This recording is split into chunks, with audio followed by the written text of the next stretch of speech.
पूरी दुनिया में मुसलमान रोजे और इबादत में मशगूल हैं। हर तरफ इफ्तार का एहतमाम हो रहा है। रमजान की रौनकें घर से लेकर बाजार तक हैं। दस्तरखान सजे हुए हैं। दावतों का दौर है, तरावी का एहतमाम है, इबादत का जज्बा है, तिलावत पर जोर है। लेकिन ये एक दूसरी तस्वीर है। रोजदार तो ये भी हैं और यहाँ 5 महीने से फाका कशी है।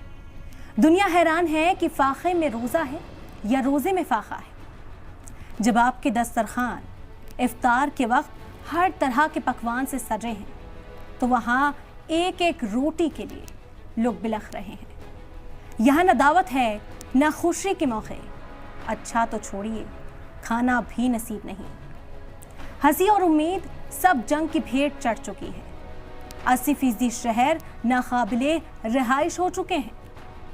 फाका कशी की शरह 100% हो चुकी है। 20 लाख लोग बेघर हो चुके हैं। जब आपके दस्तरखान खानों के मुख्तलिफ पकवान से भरे हों, उस वक्त एक लम्हे के लिए ही सही इन बेपनाह बेबस फाका कश फिलिस्तीनियों के लिए आंसू के चंद कतरे जरूर बहा लीजिएगा।